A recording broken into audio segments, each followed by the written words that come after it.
brief. I just want to say that Shakespeare understood how important the arts were. It's official, folks. We've entered our flop era.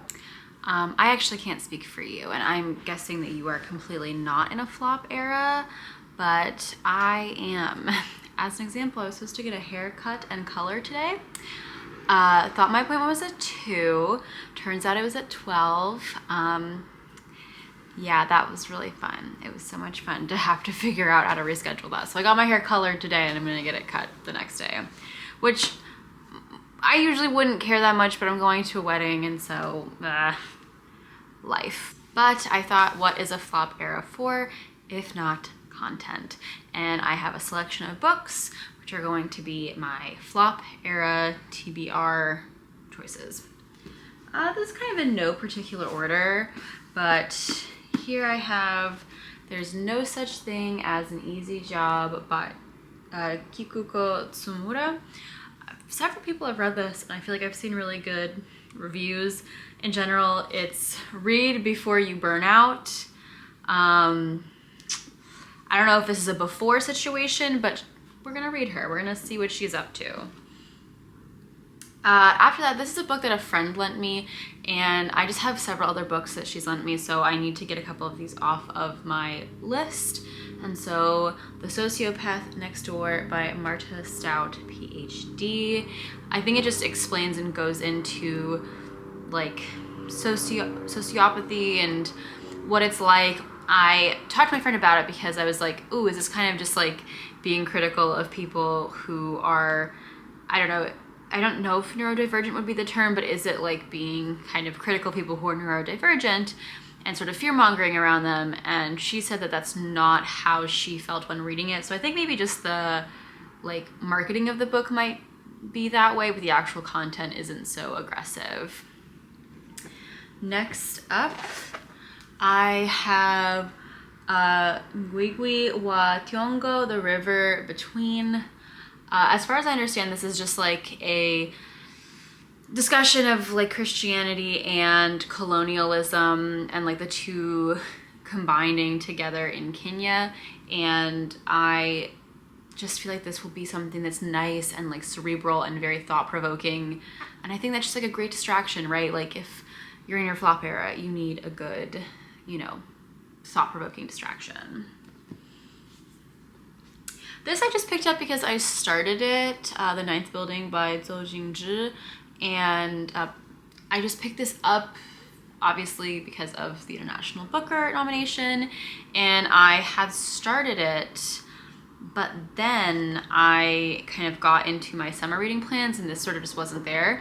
But in general, I really like it. It's cultural revolution, kind of stories from cultural revolution youth, and in general I really love that, exploring that era of China and like stories from that era of China, just because they are such a specific and, you know, it's such a different time, and it clearly had such an impact on the landscape of Chinese culture, yet at the same time it like actually was quite a short period of time. It's just there was so much upheaval at that moment. I read Balzac and the Little Chinese Seamstress, and I absolutely, I love that book so much. Next up, The Only Good Indians by Stephen Graham Jones. I have read the first of his My Heart is a Chainsaw series, and then I read like one of his short novellas, and I just feel like horror, right? Horror kind of goes with the flop era. Again, maybe something distracting, something gets your mind off of stuff, and so, I don't know, maybe like a little bit in the mood for the oogie spooky. After that, I have Salman Rushdie's The Satanic Verses, which I just feel like, in addition to something that is distracting, something that is widely spoken about, something that is, you know, I wouldn't say that, in my circles I suppose this isn't very controversial, but like something that has caused a stir and caused a buzz. That's a very like minimizing way of describing how people think about Rushdie, but you get what I mean, right? Like it's like, oh, what a great time to read something that like has been on my list for a while, but I feel semi-directionless. I might as well pick a direction such as that, like a book that has like, you know, politics and news and like religion, like all of those sort of like very heavy topics. And this book is just like at the center of this this story, this news story. The other pile, which is over here, these four technically, I always kind of keep stacked together because they're so pretty together. And so I decided, why not, you know, decide that I will, again, focus on them now. I'm saying focus on them, but again, like, this is not a focus thing. This is basically just me telling you, like, I kind of want to read some of these books and I haven't talked about them necessarily. But at the same time, I don't know, I just have really been just so like down in the dumps and not feeling like I've been able to succeed at a lot of stuff or get a lot of stuff done. And so I think that's kind of how I'm entering into this. So there's a sense of wanting to get a couple of these things off of my like to read shelf, and at the same time making sure that I'm like keeping myself entertained and not bogging myself down with reads I don't think I'll enjoy. I think that's how I'm describing this. Probably should have just, like, I might need to like put this part in earlier to the clip, because like why would I wait until halfway through the video to explain to you what I even mean by my flop Era TBR? That's why I need to read more cerebral stuff, because it's not all working up here. Oh my gosh. So the rest of my TBR, we have Cho Nam-Joo's Saha. This is kind of like murder mystery-esque. I have enjoyed the other book by Cho Nam-Joo that I've read, so excited to see this one because it feels like a very kind of different take to the last one. Then some Mariana Enriquez, Things We Lost in the Fire, which is like a short story collection. I feel like she is one of those writers who, her edginess, at least like that's how I feel about Dangers of Smoking in Bed. There's like an edginess to it, which is very cathartic to read. Continuing on, we have Anyu's Ghost Music. Now Kieran from Kieran Reader said she did not like this book, so I'm very interested to see how this goes for me. Do I have high hopes? I don't know. I also feel like Braised Pork, my friend read it and she didn't really love it, and I just feel like maybe there's something about her style that I really like that just resonates with me quite deeply. I sneezed.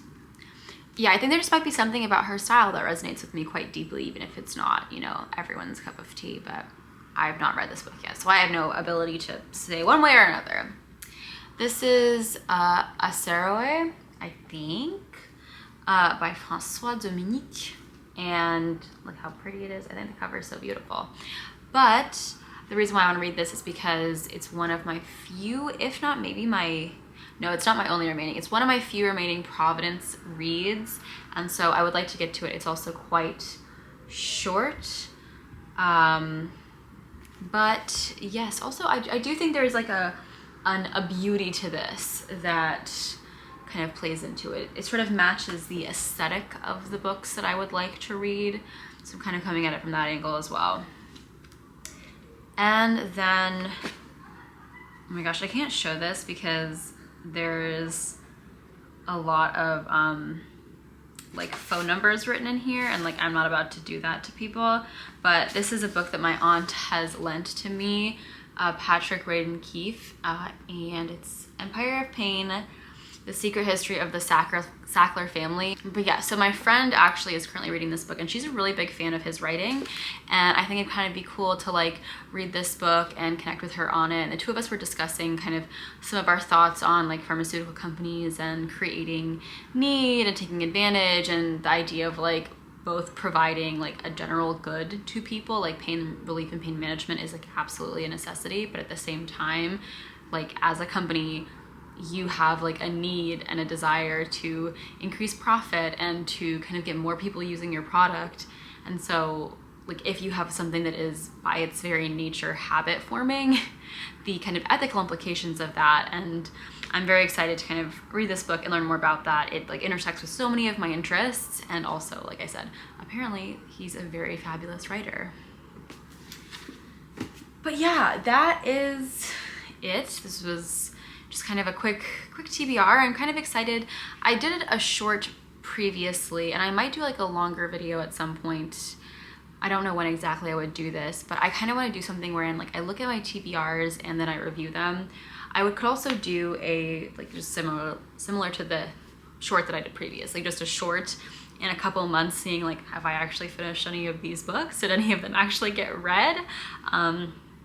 Because yeah, like, you know, kind of, I think feeling a little bit in the dumps, and so I want to see the literature that moves me through this. Not that it will necessarily get me out of this, but that it will be my companion on my way out as I personally venture out, right?